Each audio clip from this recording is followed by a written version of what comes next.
அர்த்தமுள்ள ஆன்மீகம் பகுதியில் உங்கள் அனைவரையும் சந்திப்பதில் மிக்க மகிழ்ச்சி. இன்னைக்கு நம்ம என்ன பார்க்க போறோம் சொல்லி பார்த்தோம்னா, மதம் மாற நேர்ந்தவர்கள் குலதெய்வ வழிபாட்டினை மேற்கொள்வதில்லை. பிற்காலத்தில் இவர்களுக்கு பிரச்சனை ஏதாவது உண்டாகுமா அப்படிங்கிற ஒரு கேள்விக்கான விடையைத்தான் பார்க்க போகிறோம். இந்த கேள்விக்குள்ளே நாம் செல்வதற்கு முன்னால் முதலிலே மதம் என்றால் என்ன என்பதை புரிந்து கொள்ள வேண்டும். மதம் அப்படின்னு சொன்னா அது இறைவனை அடைவதற்கான ஒரு மார்க்கம். ஒவ்வொரு மதமும் ஒவ்வொரு மார்க்கத்தினை, ஒவ்வொரு வழியினை நமக்கு காண்பிக்கிறது. எந்த இடத்திற்கு சென்று சேர்வதற்கு? இறைவனை சென்று சேர்வதற்கு. ஆக எந்த மதத்தினை அவர்கள் பின்பற்றினாலும் இறை நம்பிக்கை என்பது அவர்களிடத்திலே இருக்கிறது என்பதுதானே பொருள். எந்த மதமாக இருந்தாலும், எம்மதமாக இருந்தாலும் அது இறைவனை சென்றடைவதற்கான ஒரு பாதை என்பதை புரிந்து கொள்ள வேண்டும். இப்படி அவர்கள் மதம் மாற நேரும் பொழுது அது எந்த சூழலிலே என்பதை பார்க்க வேண்டும். அதாவது ஏதோ ஒரு தேவைக்காக அவர்கள் மதம் மாறி இருந்தார்கள் சொன்னால் அது முற்றிலும் தவறான விஷயம்.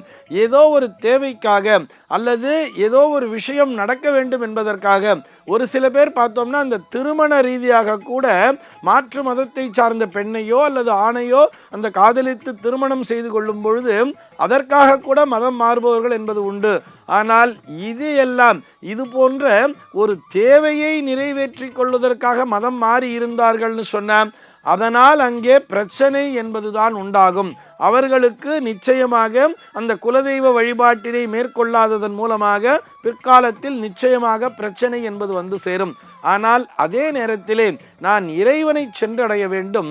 அதற்கு என்னுடைய இந்த மதமானது, இந்த பாதையானது எனக்கு கடினமாக தென்படுகிறது, அல்லது எனக்கு இந்த பாதையிலே ஏதோ ஒரு விஷயம் சரியாக புலப்படவில்லை, ஆனால் மற்றொரு பாதை எனக்கு பக்கத்தில் இருக்கு, அந்த பாதையை பார்க்கும் பொழுது அது எனக்கு எளிமையாக தோன்றுகிறது, அந்த பாதையை என்னால் புரிந்து கொள்ள முடிகிறது, அதன் மூலமாக என்னால் இறைவனை சென்றடைய முடியும் அப்படிங்கிற அந்த இறை நம்பிக்கையோடு, மீண்டும் ஒரு முறை சொல்கிறேன், முழுமையான இறை நம்பிக்கையோடு அவர்கள் மதம் மாறி இருந்தார்களே ஆனால் அவர்களுக்கு அந்த குலதெய்வ வழிபாட்டினை பற்றி அவர்கள் கவலைப்பட வேண்டிய அவசியமே இல்லை.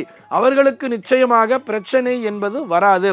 ஏன்னு சொன்னா அவர்கள் முழுக்க முழுக்க இறைவனையே நம்பி மற்றொரு பாதையை தேர்ந்தெடுத்து கொண்டு விட்டார்கள். அந்த பாதையிலே அவர்களுக்கு என்ன விதிமுறைகள் விதிக்கப்பட்டிருக்கிறதோ அந்த விதிமுறைகளை அவர்கள் சரிவர பின்பற்றி வர வேண்டும்.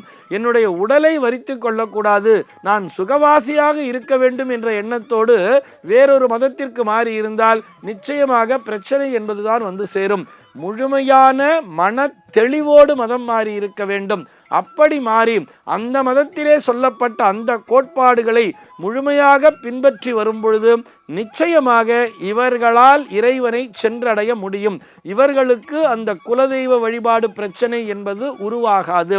இதையும் நல்லா புரிஞ்சுக்கணும். அதாவது கொஞ்ச நாளைக்கு நான் இந்த மதத்தின் அடிப்படையிலே பிறந்திருக்கிறேன், நான் இதை ஃபாலோ பண்ணிட்டு இருக்கேன், இதில் எனக்கு நிறைய விஷயங்கள் புலப்படலை, அதனால் நான் இன்னொரு மதத்துக்கு மாறுறேன்னு சொல்லிட்டு அந்த மதத்துக்குள்ளே போயிட்டு அங்கேயும் எனக்கு சரியாக புலப்படலை, நான் அதை விட்டு இன்னொரு மதத்துக்கு போகிறேன் அப்படின்னு சொல்லி அங்கே போயிட்டு அங்கேயும் எனக்கு சரியாக வரல, மறுபடியும் நான் என்னுடைய பிறந்த மதத்திற்கே சேர்கிறேன் என்று சொல்லி மீண்டும் இங்கே வந்தால் இப்படி அப்படி போய்கொண்டே இருந்தால் அந்த பாதையை இவர்களால் நிச்சயமாக முழுமையாக கடக்க முடியாது.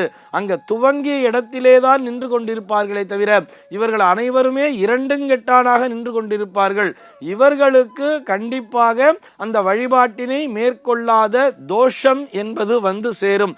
கூடுதலாக மற்றொரு மதத்திற்கு சென்று அதனுடைய கோட்பாடுகளையும் சரிவர பின்பற்றாததால் வரக்கூடிய தோஷங்களும் கண்டிப்பாக சேரும்.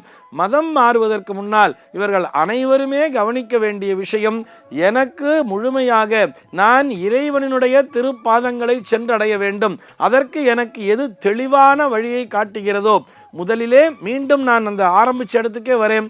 மதம் என்பது இறைவனை சென்றடைவதற்கான ஒரு மார்க்கம், ஒரு வழி. இந்த வழியிலே நான் சரிவர செல்ல வேண்டும், இந்த வழியை நான் சரியாக பின்பற்றி இறைவனை சென்றடைய வேண்டும் என்ற இறை நம்பிக்கையோடு இருப்பவர்களுக்கு எந்த ரூபத்திலுமே பிரச்சனை என்பது வருவதே இல்லை. சர்வே ஜனாः சுகினோ பவந்து.